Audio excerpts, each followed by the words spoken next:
Muy bien, vamos a continuar ahora con ejemplos aplicativos. ¿Qué te parece? En el primer ejemplo menciona lo siguiente, ¿no? Por análisis químico se encontró que una muestra de arena contiene 5.63 gramos de silicio y 6.40 gramos de oxígeno. Otra muestra de arena contiene 9.36 gramos de silicio y 10,64 gramos de oxígeno. Con esta información nos preguntan, ¿podemos afirmar que se cumple la ley de las proporciones definidas? Asuma que la arena está formada de sílice, óxido de silicio. Bueno, nos hablan de dos muestras de arena, ¿no? Una muestra contiene 5.63 gramos de silicio y contiene 6.4 gramos de oxígeno. La otra muestra contiene 9.36 gramos de silicio y 10,64 gramos del oxígeno. También el problema nos dice que asumamos que la arena contiene silicio con oxígeno, ¿no? Bueno, en la práctica la arena contiene también otros componentes, otros elementos más, pero el problema nos dice que contiene básicamente dos elementos. Entonces lo primero que hacemos es lo siguiente, ¿no? Si contiene silicio con oxígeno, entonces tendrá que tener una fórmula, ¿no? Algo así como el agua, que es H2O, ¿no? El anhídrido carbónico, que es carbono oxígeno 2, ¿no? ¿Cuál será la fórmula, ¿no? de este compuesto? Como no lo sabemos, vamos a suponer que esto sea como X y esto sea como Y, ¿no? O sea, yo no sé cuánto vale X ni cuánto vale Y. Lo que sí sé es que estos números son enteros, ¿no? Eso ya lo veremos ya más adelante. Bueno, la ley de proporción definida nos dice que la proporción entre los elementos que componen a un compuesto se va a mantener constante, ¿no? En otras palabras, la proporción definida sería, si yo divido la masa del silicio entre la masa del oxígeno, según el problema, el cociente se debe mantener constante. Vamos a ver. La masa del silicio vale 5.63 gramos y la masa del oxígeno es 6.4 gramos, ¿no? Si tú divides, te sale 0.88. Lo he redondeado a 2 decimales, ¿no? Tú sabes que salen como 3, 4 decimales, pero lo he redondeado a 2, ¿ya? Si yo hago lo mismo con la otra muestra y si el cociente sigue siendo 0.88, me está diciendo a mí que la ley de la proporción definida se cumple. O sea, es una sustancia química cuya masa de diferentes muestras de la misma tienen constante el mismo cociente. La proporción va a ser siempre la misma. Vamos a comprobarlo. En este caso haré lo mismo. Divido la masa del silicio entre la masa del oxígeno, ¿no? Sería 9.36 entre 10.64. ¿No? Usted lo puede hacer simplificándolo, agarrando una calculadora. Y resulta que la división sale 0.88. Entonces, nos damos cuenta que la proporción en masas de las dos muestras de arena, asumiendo que la arena es pura sílice, ¿cómo son? Iguales. Conclusión: sí se cumple la ley de las proporciones. Muy bien, pero una pequeña observación. Si bien yo planteé inicialmente que desconocía la fórmula, te lo comento que si nosotros lo conocemos, vamos a poder comprobar de otra manera. Por ejemplo, la fórmula del óxido de silicio, o la fórmula de la sílice, también se le conoce esto, es silicio oxígeno 2. Es el dióxido de silicio. Entonces, si yo conozco la fórmula, también debo de satisfacer esto, ¿ya? Porque la fórmula te indica la relación, ¿no? La proporción definida. Para eso, ¿qué necesito? las masas atómicas de cada elemento, ¿verdad? Bueno, el silicio tiene una masa atómica de 28.1. Entonces, la masa del silicio sería como 28.1 gramos. El oxígeno, como tú sabes, es 16. Pero como son 2, sería 2 por 16, ¿no? 32. Perfecto. Si yo tengo una mol de esta sustancia, es como si yo tuviera 28,1 gramos del silicio y 32 gramos del oxígeno. Entonces la proporción que hemos determinado es la masa del silicio, ¿no?, entre la masa del oxígeno. Y esto sería dividir 28.1 gramos entre 32 gramos. Si tú divides,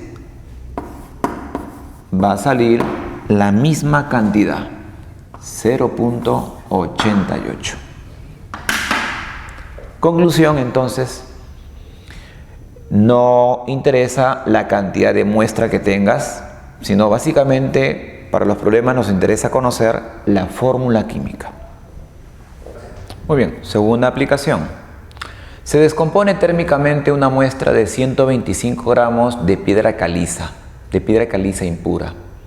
Esta piedra caliza impura contiene carbonato de calcio, ¿no? Es una roca que está enriquecida en carbonato, ¿no? Pero lógicamente que aparte de carbonato tiene también impurezas. De acuerdo a la siguiente ecuación, ¿no? Como usted puede observar, el carbonato de calcio sólido se descompone térmicamente. Térmicamente indica que ha sido por acción del calor y se obtiene la cal y el anhidro carbónico. Nos preguntan lo siguiente: ¿cuántos gramos de gas carbónico se obtendrá como máximo sabiendo que la caliza presenta un 80% de carbonato? Bien, en este caso la reacción es esta, la ecuación química es esa, pero recuerden de que la ecuación debe estar balanceada, ¿no? Bueno, según el balance, si tengo un calcio, acá tengo un calcio, es como poner 1, 1, un carbono, 2 oxígenos más 1 son 3, ¿no? Te das cuenta que está balanceada. Nos dan como dato una muestra que va a descomponerse por acción del calor. Recuerda que esto significa calor, ¿no? La masa de la muestra es 125 gramos y contiene 80% de carbonato de calcio. Hay que tener en cuenta de que en los problemas de estequiometría a veces te dan porcentajes. Ese porcentaje puede ser de la parte pura, o sea, la parte que reacciona, o de la parte impura. En este caso es la parte pura, ¿no? O sea, es 80% de carbonato. Sin embargo, esto que estoy pintándolo aquí en naranja me representa la parte impura, ¿no? O sea, lo impuro, que no voy a utilizarlo, es el 20% de otras sustancias que no son carbonato de calcio, ¿no? Entonces, me interesa el carbonato puro porque me dan una ecuación en la cual está el carbonato. Si tú tuvieras un problema en la cual sepas quién es el impuro puede también reaccionar y tendríamos que conocer la ecuación de esa reacción, ¿no? Bueno, entonces hay que trabajar con la masa pura, o sea, con el 80%. Bien, para eso lo voy a hacer acá. La masa del carbonato de calcio químicamente puro, a veces se le pone Qp, ¿no? Químicamente puro, es el 80% de 125. Bueno, aquí simplificamos, ¿no? Podemos sacar quinta, ¿no? Acá sería 25, ¿no? Sacas mitad. Y como te das cuenta, 4 por 25 resulta ser 100, ¿no? ¿Qué significa? Que la masa que realmente reacciona de carbonato de calcio es 100 gramos, no 125, sino 100, ¿verdad? Entonces, para mí, ¿esto qué sería? Esto sería mi dato. Ese dato lo pongo acá. ¿Te acuerdas cómo hemos hecho la teoría, no? En este caso es una aplicación con un solo dato, ¿ya? Entonces, si aquí es 100 gramos, la pregunta sería, ¿cuánto es la masa de gas carbónico, o también llamado anhídrido carbónico, requerimos? Para eso tenemos la relación en masa y solamente voy a trabajar con el carbonato y con el gas carbónico. Como te das cuenta, con el óxido de calcio para nada lo he tomado en cuenta, ¿ya? Entonces, si yo quiero conocer la masa en gramos acá y acá, la pregunta es, ¿bajamos el número 1? No, claro, 1 se baja cuando es mol. Yo diría una mol, ¿no? Pero como es gramos, tenemos que multiplicar, recuerda. Lo que se multiplica es esta mol por la masa molar. De igual manera por la masa molar, ¿no? Bueno, los problemas generalmente te van a venir con dato, ¿no? La masa molar o el peso atómico, ¿no? En este caso voy a recordarles que la masa molar está en gramos sobre mol y para el calcio su masa molar es como 40, para el carbono es como 12 y para el oxígeno es como 16, ¿no? Estamos recordando, recuerda eso. Entonces, la masa molar del carbonato sería la suma, ¿no? A ver, vamos a hacer un poco mentalmente. El calcio es 40, él es 12. 40 más 12 es 52. El oxígeno vale 16, por 3 me da 48. Y 48 más 52, ¿cuánto sale? Sale 100, ¿sí? De igual manera, el carbono vale 12, 16 por 2, 32 más 12 me da 44. Perfecto. Entonces, una mol por 100 gramos sobre mol nos dará el valor de 100. Y aquí nos dará el valor de 44. Como te das cuenta, el problema está bastante sencillo, ¿no? Porque la relación es de 100 gramos a 44 gramos. Por lo tanto, si tu dato es 100 gramitos, obvio que la respuesta será la misma cantidad, ¿no? 44 gramos. Muy bien, sería entonces la respuesta a esta pequeña aplicación. Muy bien, otra aplicación de la estequiometría, vamos en el siguiente ejemplo. ¿Cuántas moles de óxido férrico se formarán durante la oxidación de 500 gramos de metal puro? En otras palabras, 500 gramos de hierro, ya que el hierro es el metal puro. Y la ecuación lo pueden observar. Muy bien, veamos la resolución. Bien, en este caso, aplicación 3 dice, a partir de 500 gramos de metal puro, y esto es importante, ya en el problema anterior vimos cuando lo que corresponde a pureza, ¿cuántas moles del óxido férrico se obtienen? Seguimos con los problemas en los cuales tenemos un dato y una incógnita, ¿no? Como te das cuenta es relativamente sencillo. Primero, balancear la ecuación. En este caso, el balance, ¿por dónde comenzaría? Podría decirme por el hierro, ¿no? Si acá tienes 2, acá pondrías 2. Pero el problema sería que en el caso del oxígeno, si acá tengo 2 y acá tengo 3, no son iguales. Me parece que por el oxígeno comenzaríamos de esta manera, mira. Si acá tienes 2 y acá tienes 3, tú puedes hacer esto, observa. Cruzas, ¿no? O sea, el 3 lo pones acá, vamos a utilizar este color, 3 acá, y acá le pones 2, ¿no? Para decir que acá tienes 3 por 2, 6 oxígenos, y acá tienes 2 por 3, también son 6. Ahora, al poner 2 acá, tienes 2 por 2, 4. Acá pondrías 4, ¿no? Y estaría balanceado. Acá la novedad es la siguiente.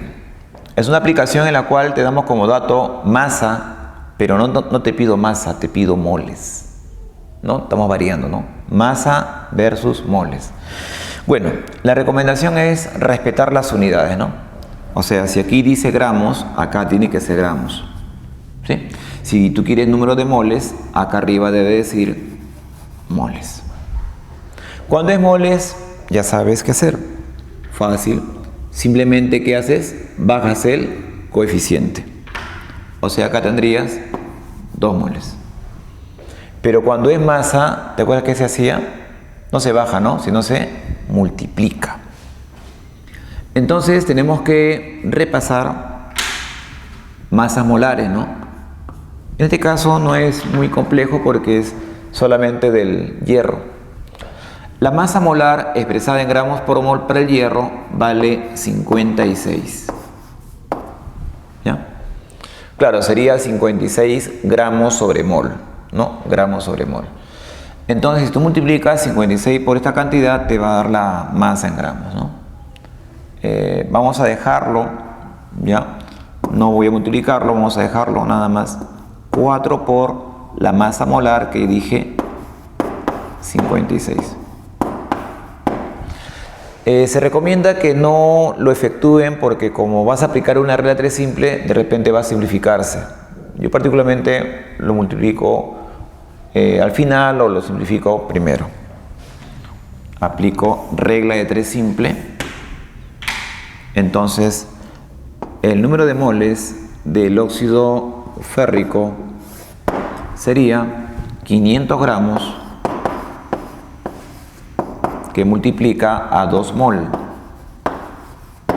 y divide entre 4 por 56 gramos.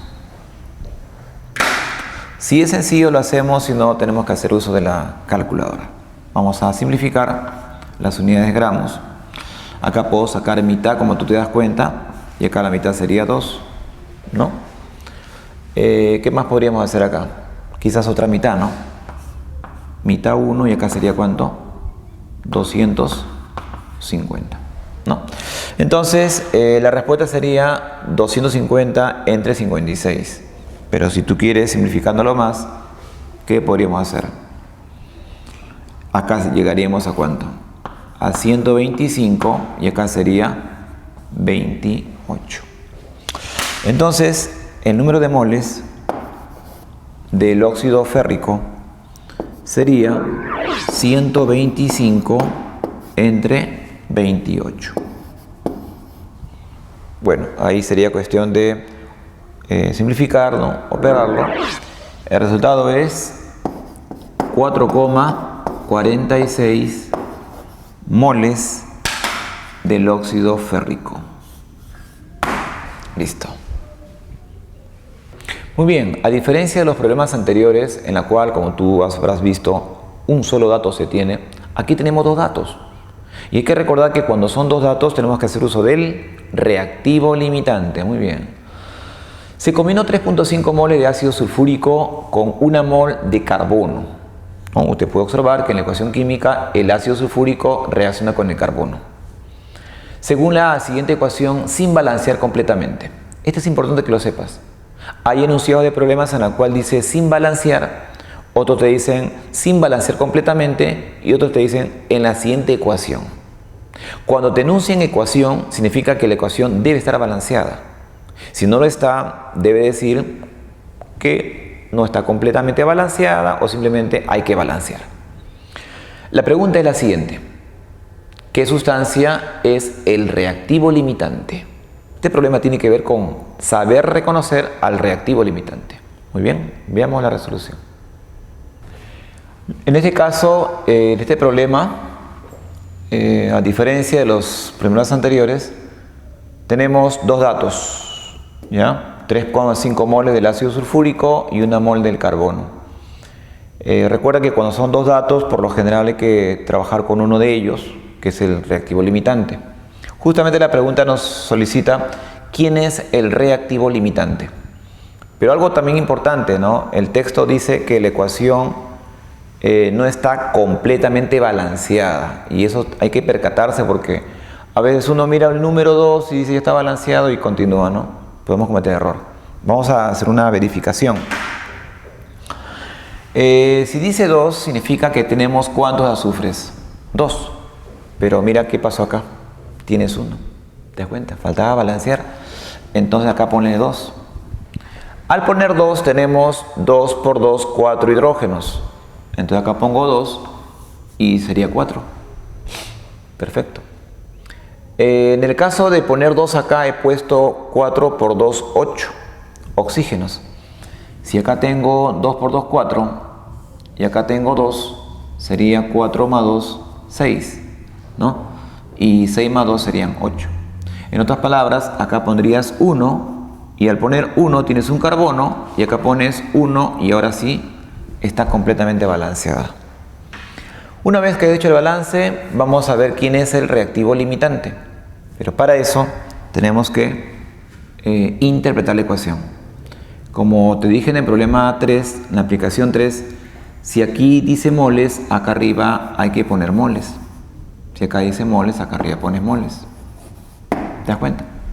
Y la relación de moles es de 2 a 1, ¿no?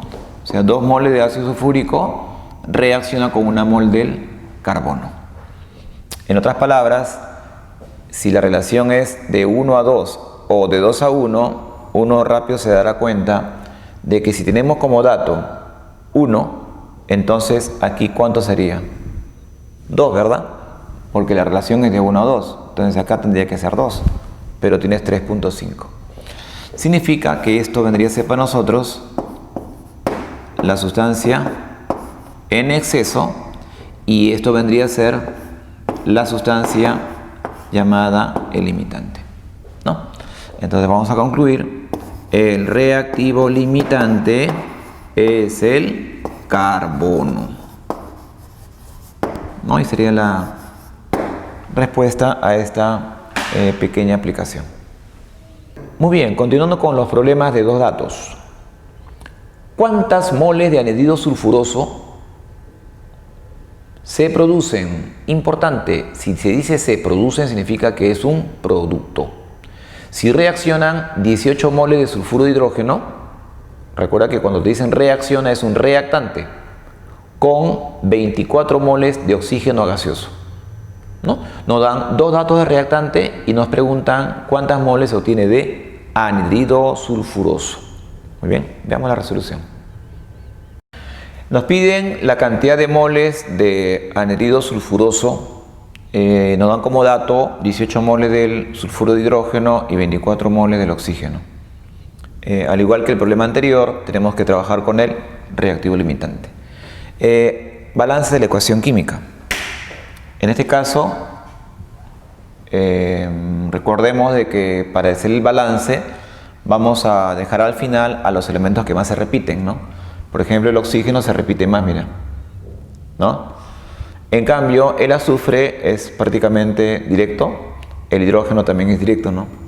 Bueno, acá yo tengo dos hidrógenos en reactantes y acá también tengo dos en productos. Tengo un azufre en reactante y tengo un azufre en producto, ¿no? Están balanceados. El problema es con el oxígeno. Mira, si acá yo tengo 2 más 1, 3 y acá tengo 2, no son iguales. Pero ¿te acuerdas que hicimos un problema anterior en el cual yo hice esto? ¿No? ¿No crees que sería algo similar? También, ¿no?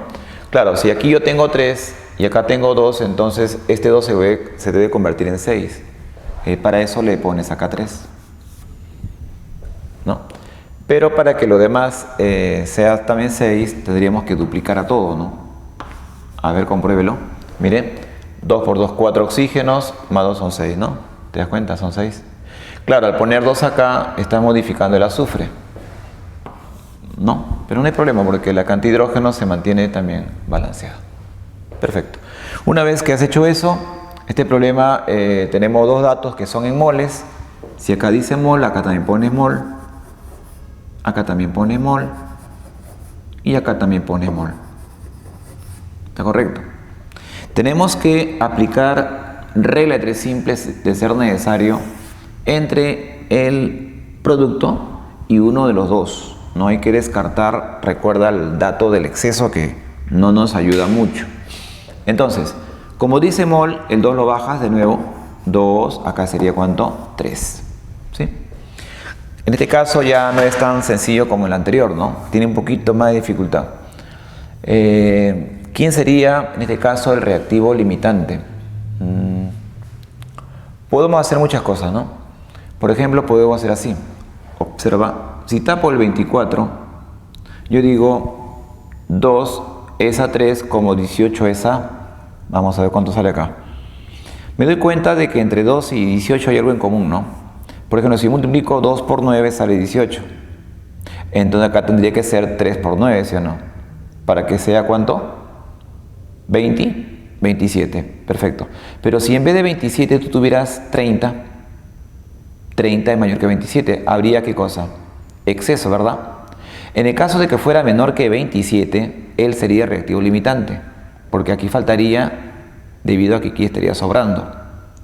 Repito por último, 2 por 9, 18, 3 por 24. Uy, debería ser 27, pero ¿qué dijimos? Si es menos es porque aquí falta. Si falta es porque él vendría a ser el reactivo limitante y aquí habría el exceso. Vamos a comprobarlo. Vamos a comprobarlo. A ver, vamos a tapar ahora el de acá. ¿Qué te parece? Yo digo, 3, ¿por qué número te da 24? 3 por 8, ¿sí o no? Por lo tanto acá sería 2 por 8. ¿Y eso cuánto es? 16, pero ¿tienes tú cuánto de dato? 18. ¿Te das cuenta?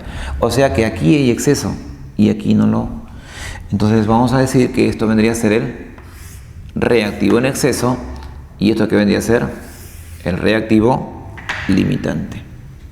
Acá tendríamos el reactivo limitante, que sería el oxígeno. Y con ese número prácticamente damos la respuesta, ¿no? Porque la relación para el producto sería como 2, ¿no? Yo diría 3 es a 2, como 24 es a x, ¿no? En este caso es a la n. De igual manera, 3 por 8, 24, 2 por 8, 16, ¿no? Entonces, el número de moles que nos están solicitando sería 16 moles. ¿No? ¿Te das cuenta que es directo? Sin embargo, vamos a hacer un pequeño repaso. Ya un pequeño repaso de lo que ya hemos estudiado. A él lo llamamos reactivo en exceso y a él reactivo limitante, ¿no? Comprobando la proporción, recuerda de que el limitante tiene la menor proporción, ¿no? Tú también lo hubieras comprobado de esta manera, ¿no? Analizando la proporción. Hago recordando debido a que son ejemplos pequeños, pero de repente vas a tener tus problemas más complicados cuando te dan decimal y no sea fácil darse cuenta, ¿no? De lo que hemos hecho hace un rato, ¿no? 2 por 9, 3 por 8, ¿verdad? Si fuera decimal, tú te preguntarás cómo lo va a hacer, profesor. Para eso hago uso de la proporción, ¿ya? No te olvides que la proporción viene a ser cociente de cantidades, ¿no? Se pone arriba la cantidad de datos entre la cantidad estequiométrica.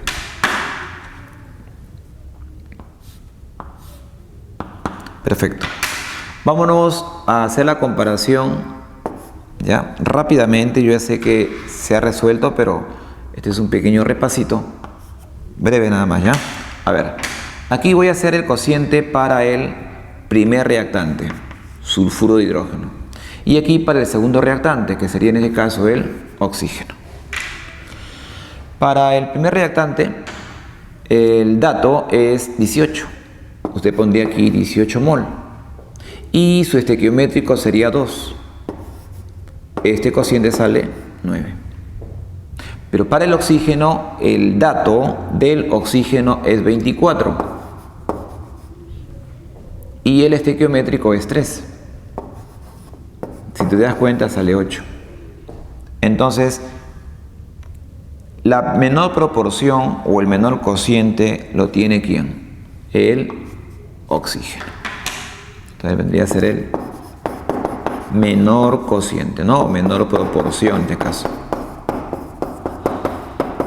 No, como te das cuenta, eso nos sirve ¿para qué? Para darnos cuenta de quién es el reactivo limitante, ¿no?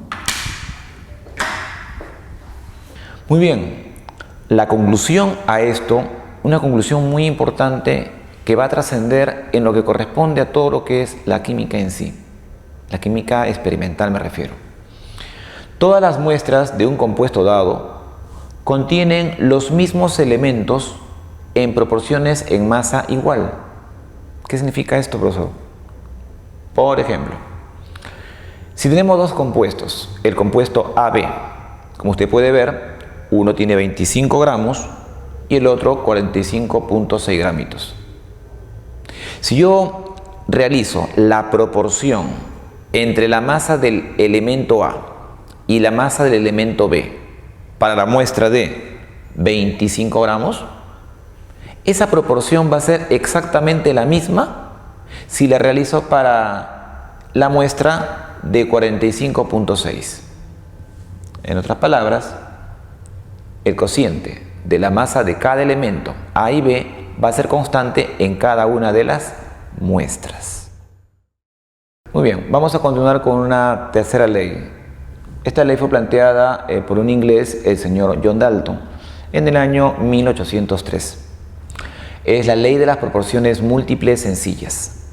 ¿Qué nos dice esta ley? Usted preguntará. Cuando dos elementos se combinan en más de una proporción, es decir, que pueden formar entre ellos diferentes compuestos, existe una relación de proporción múltiple. Veamos. Si yo tengo los elementos carbono y oxígeno, el carbono con el oxígeno pueden formar dos compuestos diferentes. Uno de ellos es el monóxido de carbono, el CO, y otro es el dióxido de carbono, el CO2. Usted nos preguntará, profesor, pero ¿y cómo se forma CO y CO2? Te comento de que las reacciones químicas forman diferentes compuestos y estos compuestos van a estar en función de las condiciones térmicas y lo que corresponde a presión. Llámese que la formación del monóxido de carbono se da a una temperatura determinada y la formación del dióxido de carbono se da a otra temperatura. En conclusión, el carbono con el oxígeno me da lugar a dos tipos de compuestos. En este caso, ley de proporciones múltiples. Se partió de que tenemos dos elementos, el carbono con el oxígeno, y se obtienen dos productos diferentes, el monóxido de carbono y el dióxido de carbono. Entonces, acá tenemos las ecuaciones balanceadas y tenemos los datos geométricos, ¿no? 2 moles de carbono sería 2 por 12, 24 gramos. 1 mol de oxígeno sería 32 gramos, ¿no? Entonces, de aquí podemos sacar una relación que ya lo vimos con la ley de Proust, ¿no? La proporción definida. Entonces, la proporción definida entre carbono y oxígeno sería de 24 a 32, ¿no? 24 gramos es a 32 gramos, ¿no? Esta proporción es la proporción definida, no se olviden, proporción definida, ¿no? De la ley anterior, que es la ley de Joseph Proust. Ahora, ¿qué sucede si analizamos lo mismo pero con la otra ecuación, ¿no? En la cual se ha obtenido otro producto, pero con los mismos elementos? 1 mol de carbono, 12 gramos, 1 mol de oxígeno, 32 gramos, ¿no? Entonces la proporción, haciendo uso de lo que te comenté, carbono con oxígeno sería como 12, ¿verdad? Y acá sería como 32. Perfecto. Ahora, ¿a qué llamamos proporción múltiple? Esta implica que si yo mantengo constante la masa de un elemento, la masa del otro elemento va a variar en relación sencilla. Vamos a verlo de esta manera. Por ejemplo, la masa del carbono en la primera ecuación es 24, pero en la segunda ecuación es 12. Sin embargo, si tú a esta cantidad lo multiplicas por 2, acá tendrías 24 gramos de carbono que estaría reaccionando con 64 gramos del oxígeno. Esto significa de que esta proporción sigue siendo definida si yo hago esto, ¿no?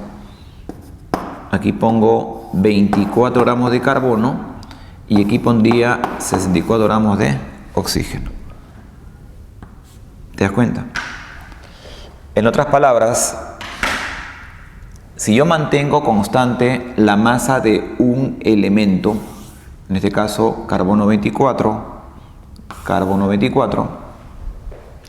nos damos cuenta que la masa del otro elemento, en este caso es el oxígeno, ¿no? ¿Te das cuenta? Es el oxígeno, ¿no? varía en relación de números enteros y sencillos, ¿no? Podríamos decir de que la masa del oxígeno utilizado en la primera reacción es la mitad de la masa del oxígeno utilizado en la segunda reacción. Eso ya sería como una conclusión de la ley de las proporciones, ¿no? También podemos verlo en la ecuación misma, ¿no? En la ecuación misma lo vemos así. 24 gramos es la masa constante de ambas reacciones, pero la masa utilizada del oxígeno en la primera es la mitad que en la segunda. Entonces, para saber si se cumple la ley de las proporciones definidas, tenemos que indicar de que si mantengo constante la masa de un elemento, la masa del otro varía en relación sencilla, en este caso sería de 1 a 2, ¿no? Ahora, esa relación de 1 a 2 tiene que ver bastante con la fórmula, porque en la fórmula química tú ves que en la primera sustancia química has utilizado un carbono y también has utilizado, en este caso, un oxígeno. La relación es de 1 a 1. Pero en la segunda nos damos cuenta que, mira, la relación ya se ha duplicado. ¿Te das cuenta? Entonces, si yo mantengo constante la masa de un elemento, la masa del otro va a ser múltiplo, ¿no? En una relación, en este caso, de 1 a 2, ¿no? La relación sencilla. Bien, esa sería en todo caso la explicación de esta ley de las proporciones múltiples. Muy bien, problema 6. Por análisis de un compuesto formado por carbono y oxígeno, se encontró que contiene 27.3% de masa de carbono. Si en otro compuesto de los mismos elementos se determinó que contiene 42.8% en masa de carbono, nos preguntan, ¿ilustran estos datos la ley de las proporciones múltiples? Interesante. Vamos a ver. Si dice ley de las proporciones múltiples, hay que recordar la ley. Esta ley nos decía que cuando dos elementos se combinan para formar diferentes compuestos, habría una proporción múltiple entre las combinaciones de los elementos. Parece que sí. Yo diría que sí. Sin embargo, vamos a comprobarlo. ¿Y cómo lo vamos a comprobar? Recuerda que esta ley tiene que ver con una proporción sencilla de números. Y eso a continuación vamos a comprobar que es así. Bien, nos habla de dos compuestos formados por carbono y oxígeno, ¿no? Entonces, desconocemos la fórmula, pero ya podemos un poco intuir, ¿no?, que se trata del monóxido de carbono y del dióxido de carbono, ¿no? O al revés, ¿no? Dióxido de carbono y monóxido de carbono. En realidad no sabemos. Lo que tenemos como dato es que en el primer compuesto la masa del carbono es el porcentaje, en este caso del carbono, es el 27.3%, ¿no? O sea, no me dan masa, sino me dan porcentaje. En el segundo compuesto me dan el porcentaje 42.8%. Son porcentajes en masa, ¿no? No son masa, pero es porcentaje en masa, ¿ya? En este caso, ¿cómo vamos a llegar a la demostración? Ya, vamos a verlo de esta manera, mire. Recordemos la ley de Joseph-Proust, la ley de las proporciones definidas.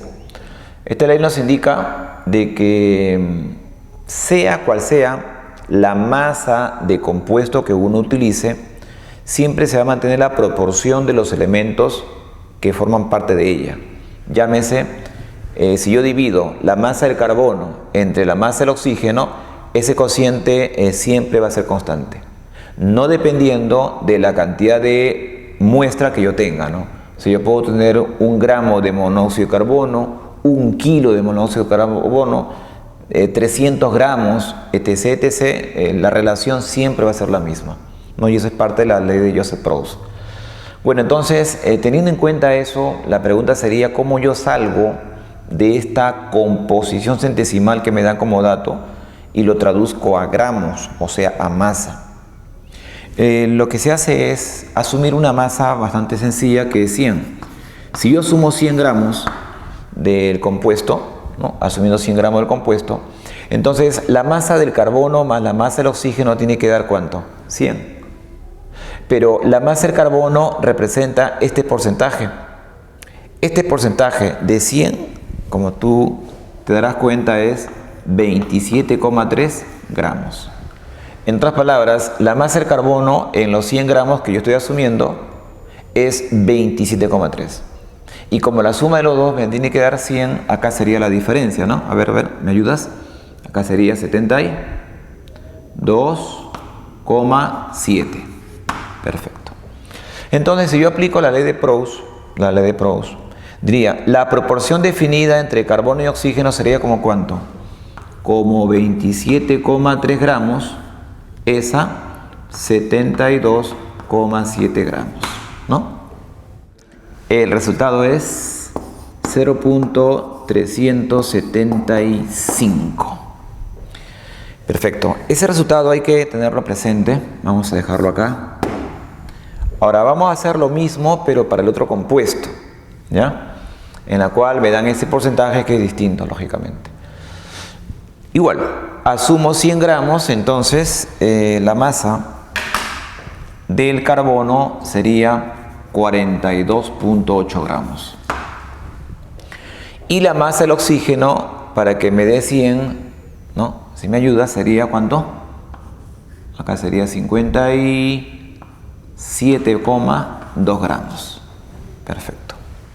Entonces, relacionando la proporción definida entre carbono y oxígeno para este compuesto, sería 42,8 gramos del carbono que reacciona con 57,2 gramos de oxígeno.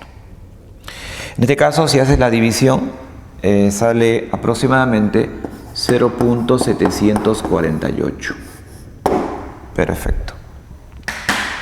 Bien, tenemos aquí la proporción definida y constante para este compuesto y para este otro.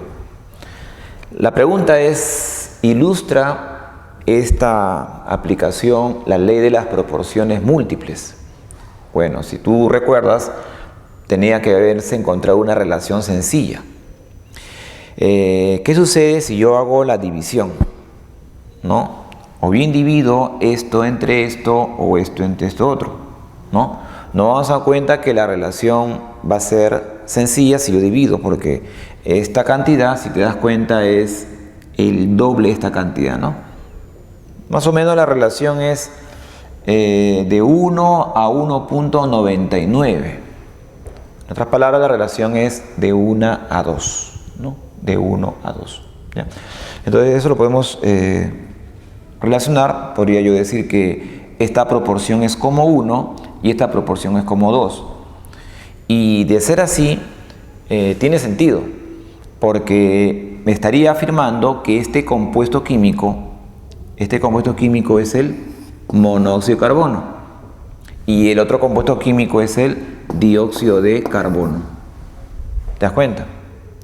Si yo mantengo constante la masa de este elemento, entonces la masa del otro varía en relación de números enteros y sencillos, que sería así, ¿no? La masa del oxígeno en la formación de monóxido de carbono es a la masa del oxígeno en la formación de dióxido de carbono como 1 es a 2. Y esto que está acá tiene que ver con lo que hemos obtenido, que viene a ser la relación 0.375 a 0.748. Sería la relación casi igual, porque son números decimales, pero podemos afirmar que se cumple la ley de las proporciones múltiples.